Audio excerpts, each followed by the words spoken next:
Monarch.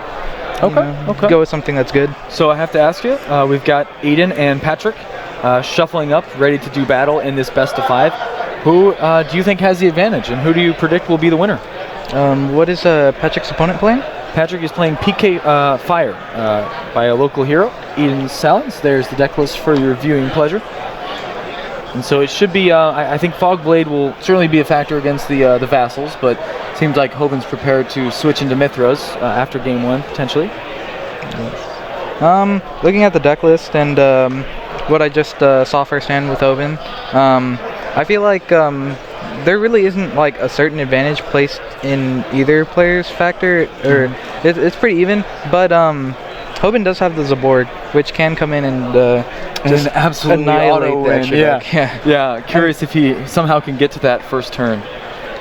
He definitely has access, especially with a Brilliant Fusion and a Return of the Monarch, just allowing him to search it and be able to throw it up on the first turn. As they shake hands, and we are underway. Again, thank you, Michael Campos, for joining us here in the finals.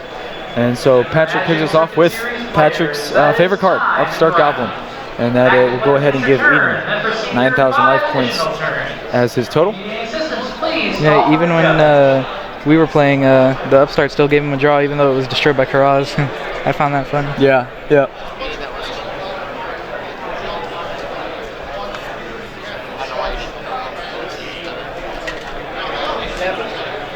And looking as the tour guide hits the field,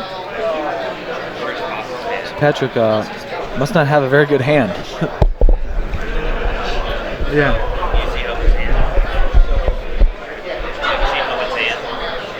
And Patrick, we're in Collinsville, Illinois, but he seems to have landed himself in Brick City at this point. And interested to see if Eden can quickly take game number 1 on the back of Dante with several other powerful monsters. We have Vanity's Emptiness as well, which is another key card in this matchup.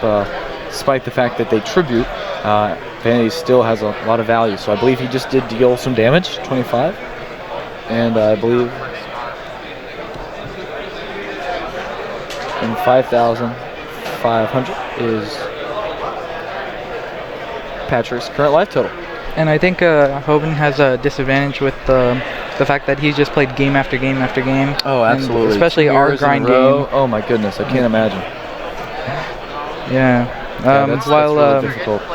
His opponent had quite a while to relax and just wait until the next round started. And he's from here, so there's a storyline. First time ever in the final, hoping to become the first champion of his home state here in Missouri, and obviously playing against one of the game's very best. So far the game is going his way with Beatrice on the board, 3 cards to the back row, as he continues to search his deck through Skarn, adding a potential card like Sir. And I believe he will grab a Sir or a Farfa, depending on the situation. And there's a Sir. And probably see a Farfa come down on his opponent's turn. And with that, he'll pass to... Oh no, he drew the red layer. So he'll pick up. So right there, just to give you a snapshot, he was looking for any Monarch to unbreak his hand with tenacity and a quick 1-0 victory here in the best of 5, ARG St. Louis. If you're just joining us, this is T-Po Pro, Tyler Poe, alongside Michael Campos, who played a similar Monarch deck, Domain Monarchs, however, and Eden PK Fire. He has a massive side deck advantage. Eden, just looking at his list, he's going to be bringing in 3 Mask of Restrict, as long as 3 Anti-Spell Fragrance, and that will present an interesting opportunity. And unless he can draw a Twin Twister in the standby phase, it will be maybe a short-lived game number 2 as well for Patrick. And Michael, just how devastating is that combination of those 2 cards as a Monarch player? Is that a game-winning proposition? Most of the time that is a game-winning combo right there, unless a Twin Twister is drawn, but it has to be drawn just right then and there when the Spell Fragrance is flipped up. Otherwise, you have yourself in a really bad spot. You open yourself to being OTK'd. Well, and my partner in crime, Jeff, has made his way back to us from his floor coverage. I think he'll be joining us here with the final round coverage. As promised, Michael, it's been a great experience. I appreciate you coming along, answering some questions, and I appreciate your time. That was a great game. And they are going to get set for game 2 as they continue to side. Really interesting to hear from Michael, and just, again, unfortunately on the wrong side of history with that game, but still displaying a good deal of confidence and helping out.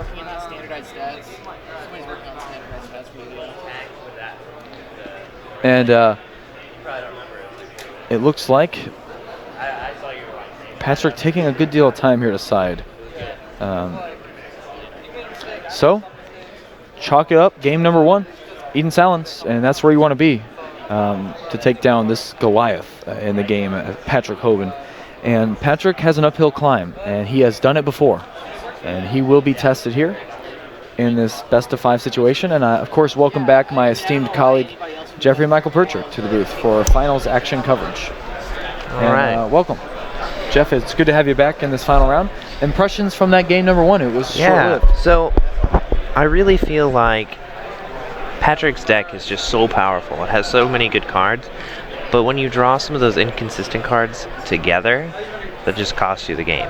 Like, literally, Patrick wasn't playing Yu-Gi-Oh! Game 1. He floodgated himself playing cards that are kind of inconsistent, and and it really showed Burning Abyss's ability that it doesn't matter what combination you draw, you can just commit them to the board at any time. And you can also play more of a controlling style, and so that's been really great to see from the player standpoint.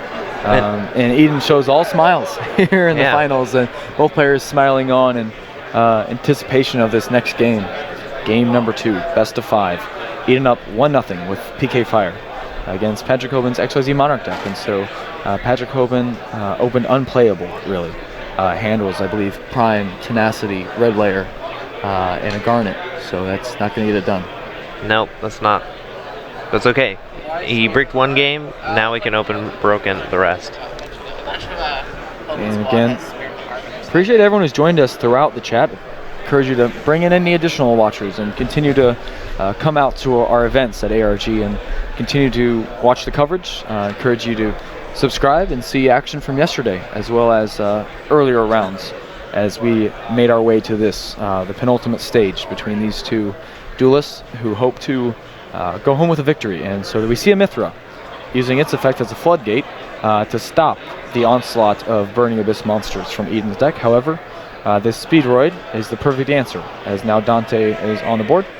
We'll detach, milling 3 cards. Oh my. There is a Sir and a Phantom Knight as well.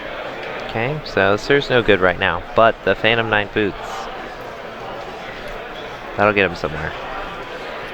If you're just joining us, we're going to update the text. This is not the Final Four. This is the finals of ARG. Okay, we got some negation now to be able to set. Oh, and Beatrice. Man, that's just so strong, so early. He's going to get a tour guide search, and he's going to be able to set 2 traps. Honestly, Patrick really needs to... Oh, he's scooping it up again.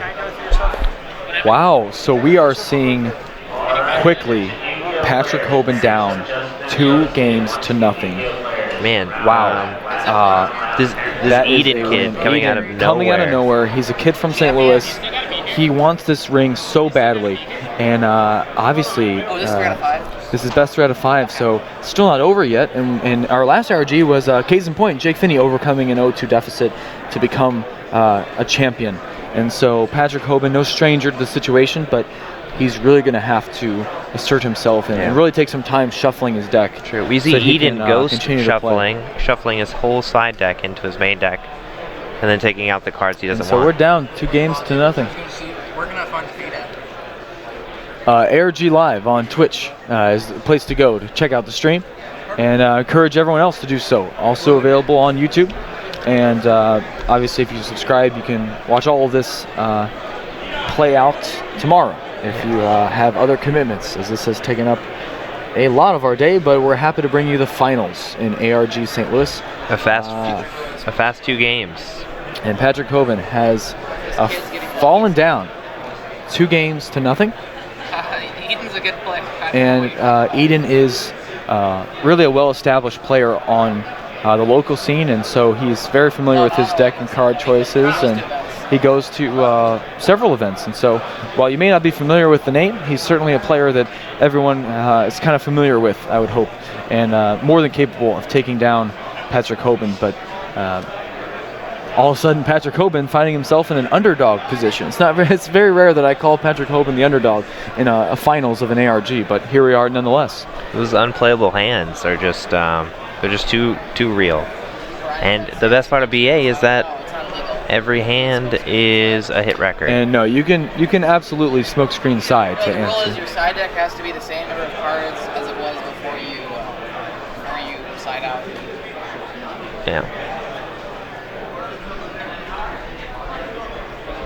Why would there's no reason it would be like that. Guys, I see a lot of questions about how unreal this is. It's very real. When you're playing inconsistent cards and you draw them, you lose. And PK Fire, every hand can just do something. Go there. And looking at Providence, same result, right? Tamid Zaman taking a really similar approach to the game and showing why it's just so effective, especially against all the decks that resemble Patrick's.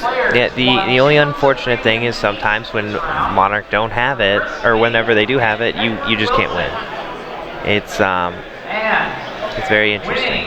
And again, we'd love to get some more feedback from the chat about, do we think Patrick can pull it off, the 0-2 comeback, or is this Eden Salon's match to lose here as eventual champion of ARG St. Louis?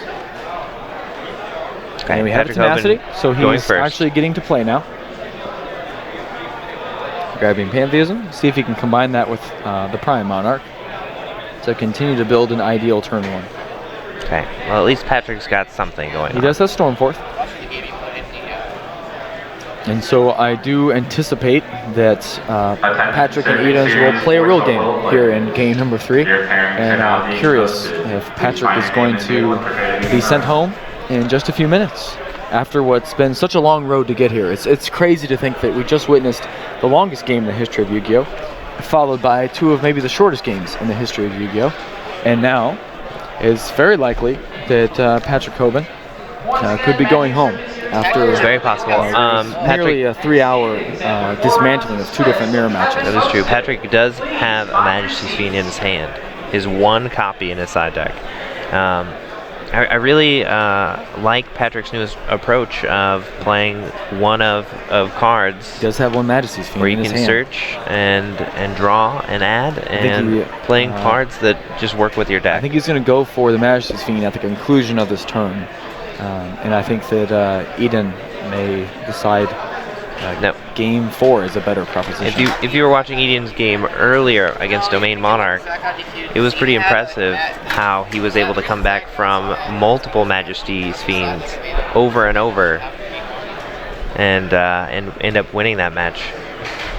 So I wonder There's if been no shortage of drama here in the final day, as we've seen disqualifications, we've seen comebacks, we've seen blowouts, we've seen long, grueling grind fests, and we of course now have this, our penultimate final from Patrick Hoban and Eden Salons, PK Fire versus XYZ Monarch. This is Tipo Pro alongside Jeffrey and Michael Percher, giving you live coverage from ARG here in Collinsville, Illinois. And on the field we have a Gem Knight Straff Knight and a Brilliant Fusion, which is going to allow a secondary normal summon to the turn. We have a Grave loaded with looks like Edea, Garnet, Pantheism Prime, Tenacity, and Stormforth. So an ideal turn 1.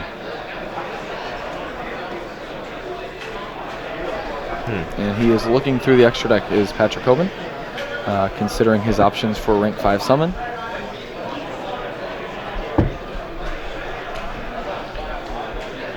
And there's the Eidos. Okay, so here's what's going to happen. He may make a rank 5 here, and then follow it up with Majesty's Fiend as well. So a card like Durandal or something, for example. Something just a big body, so maybe the extra deck monster that has the most attack could also make an Aegis here. okay, 2/6. Which has, again, the most attack. It's also, should he out the Majesty's Fiend, would give him an option to out cards like Anti-Spell and Master Restrict. So it's a very smart play from Hoban where he's applying pressure through Majesty's Fiend while still having a follow-up to whatever Eden could set from a trap or floodgate perspective. So Unfortunately, Eden opened to Anti-Spell.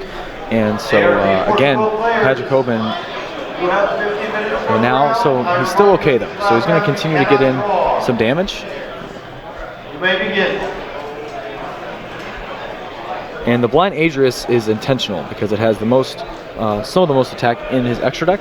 It also allows him that should Eden ever get over the Majesty's Fiend, it will allow Adrius to capitalize on the face-up trap cards that would prevent him from otherwise playing the game. There's a Talking Tom board, so not a bad set there when you break with the Talking Tom board. And we have first damage in game 3, 2,400. subtracting 2,600 life points. 24, excuse me.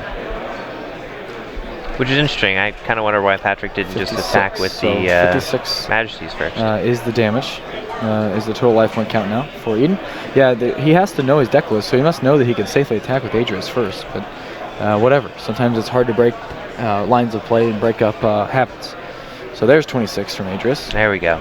Changing it up. Now, 3,000. Special shout out to Beav It to Lever, who's subscribed for 3 months in a row. Appreciate your contributions to our stream and to subscribing.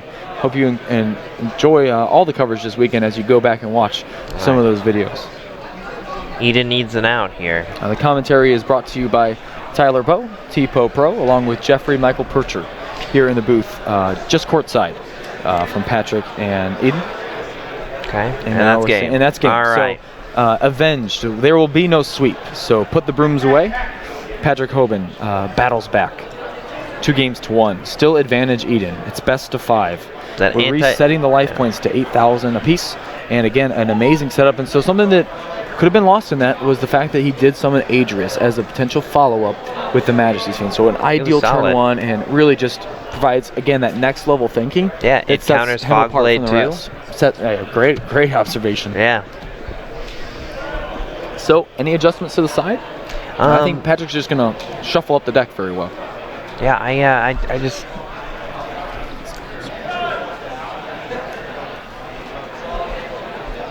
I'm not sure. And, so, those of you in the chat following along, we would love to take a poll at this point. Who is going to be the ARG St. Louis champion? Votes for Patrick, votes for Eden. Go ahead and comment with who you think is going to win. 1 game away, potentially, for Eden.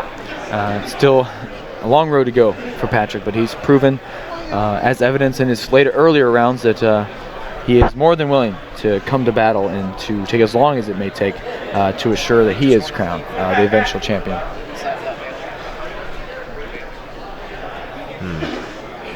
Man, I wonder. So we're seeing an even split right now. Surprising that it's an even split with someone already having the 1 game advantage. So here's the Edens come pouring in.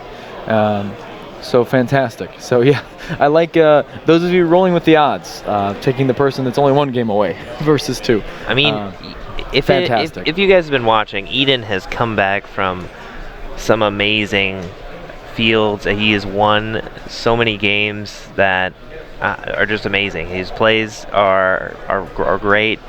His mills are fantastic. The kid just is good. Well, and this would be remarkable if we saw back-to-back ARG champions who overcame O2 deficits, both in Jake Finney and Charlotte, and of course Patrick here today.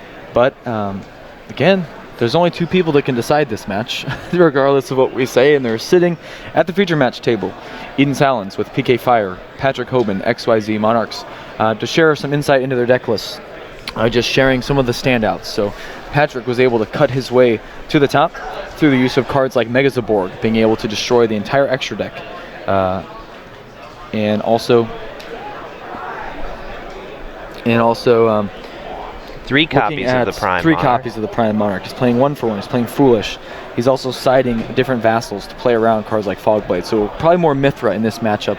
I guarantee he sided into more Mithra so that he could avoid Fogblade as well as potentially counter those Burning Abyss monsters with their self-destructing effects. I really like Hoban's theory behind this, where it's all about playing themed cards that do a job and are searchable and interact with all your cards to make it more consistent whenever you have to play these sometimes inconsistent cards. And again, it looks like we are getting off to a fast start with Dante from Eden. It's going to mill 3 here. So Calcab reveals Valor, Togum Tomborg, and Regeki. So that will already destroy the Speedroid Terror Top when he draws it, and will almost entirely prevent it from being used in this duel. However, it's back to Patrick. So Eden has anti-spell. Patrick has a lot of spells in hand, and this is game 4, a pivotal game 4 for Patrick Hoban, and an absolutely devastating position for Patrick to be in, down 1 game, but seems to be confident by setting 4. And there's our first damage. So Dante connects for 25, dropping Patrick down to 5,500 life points. And we'll see what happens here. And a tour guide is added to Eden's hand. He's an avid Burning Abyss player. He's been playing for a long time. So we'll see what happens here as we draw. And now he will be able to activate spells. Great mill from Eden.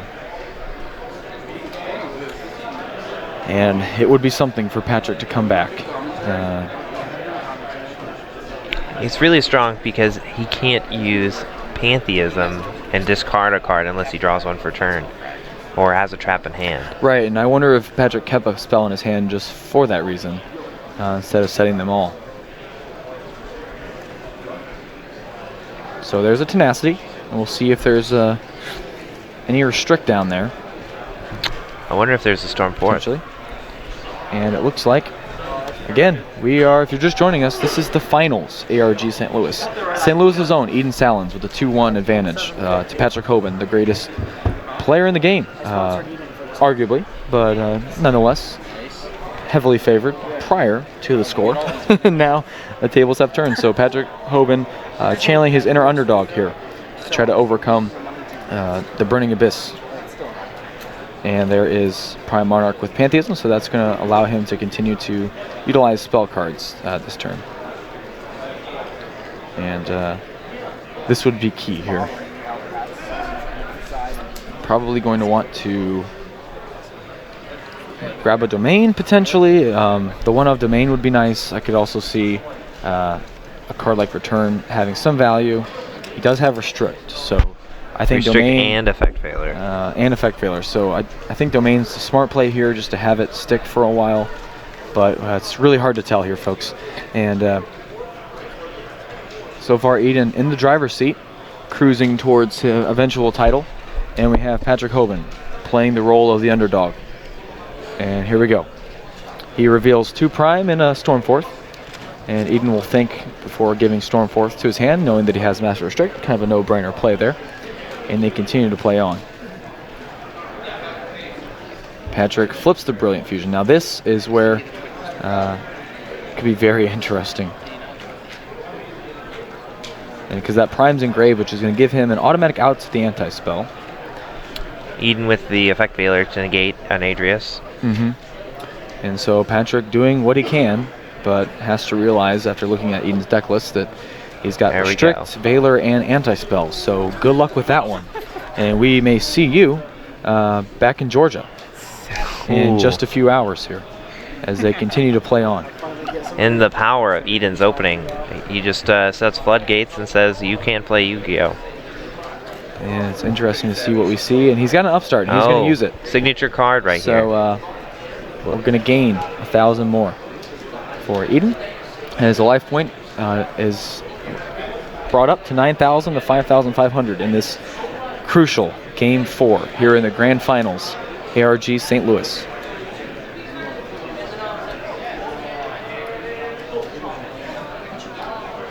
And let's see what Patrick can pull out. He's got a handful of Stormforths. But he can't tribute. He can't tribute. He's going to have to go for an XYZ okay, so play. he knows that he has to go for the XYZ here. Eden knows it as well.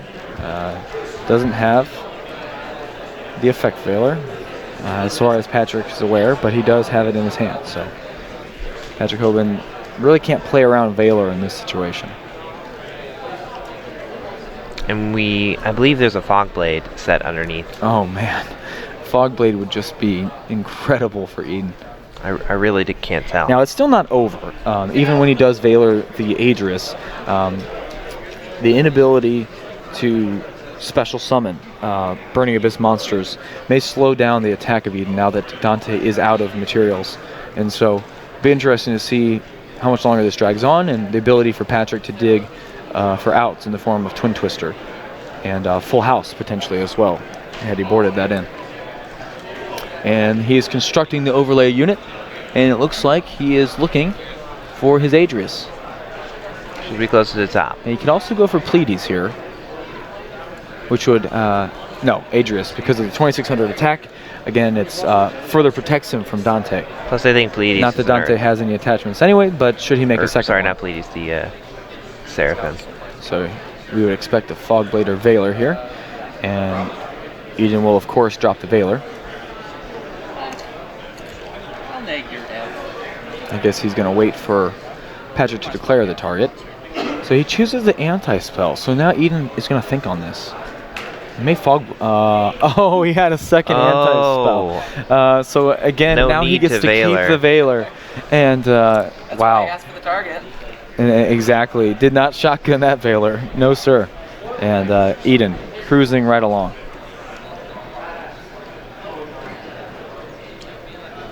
Just absolutely fantastic play here in the finals. And Patrick, what can he do at this point? He's still, again, not out of it. Just has an uphill climb. And Eden is going to be a little locked down from a monster perspective. And he could take some damage here. I believe Eden's going to grab his Farfa. Yep. Which is a great idea. Knock out some materials from Adrius.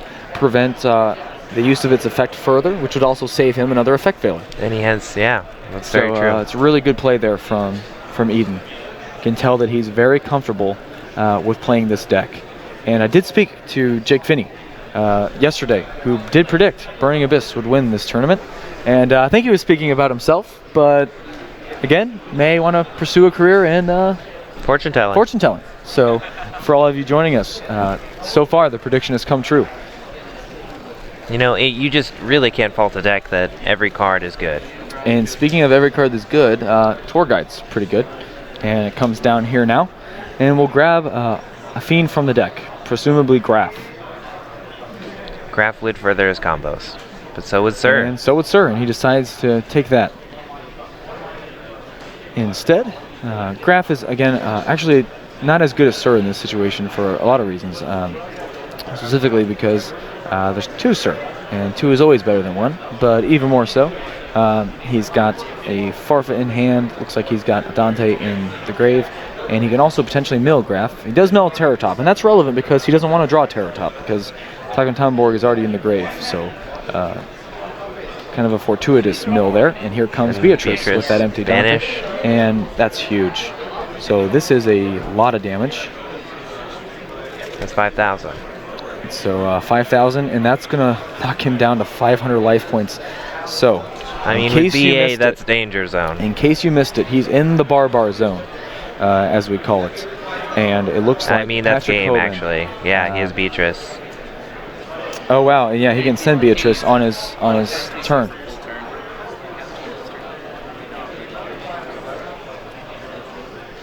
And here's the Twin Twister. And this is going to be very interesting. Again, it looks like it's over, that Eden could win, but we'll see until they pick up the cards. It's not over yet. Let me tell you, that Barbar card is just so powerful. Yeah, this has been a full display of the Burning Abyss. He's Patrick- asking me if he has any response, any way to stop the Barbar. He checks the back row, checks the hand one last time, and I think that And Hoban, it's he is a going to sinking feeling concede. in his gut and he's going to check him, just see if there's a Forbidden Chalice somewhere in there. that he didn't side. Don't have it in the deck. And there's the handshake. And we have do our have new a winner. ARG champion. St. Eden Louis. Salins. Eden Salins. And a job well DK done Fire. for Eden. Really never at a disadvantage. We saw the bricking from Patrick. Hats off to him. Still a great accomplishment coming in second place. Also, adding to the legacy, playing the longest game in the history of Yu-Gi-Oh! Just moments, merely an hour ago, against Michael Campos. They began battle. And now this match ending in less time than game one in that one. So Congratulations, duelist. to Eden, and hats off to all of you for joining us throughout the weekend. Encourage you to continue to subscribe and like Facebook page, as well as check out all of our coverage from the weekend of ARG St. Louis. There's been a lot of great feature matches and a lot of great commentary as well. Hope that all of you continue to come out to ARG and support their accomplishments and further their business. Encourage you to stop by the next circuit series in a town near you. And again, $35 gets you a choice of deck mat, sleeves, or t-shirt, as well as entry into the main event and side decks, side events, unlimited participation. So a lot of great things going on with ARG. Appreciate all of you for your time.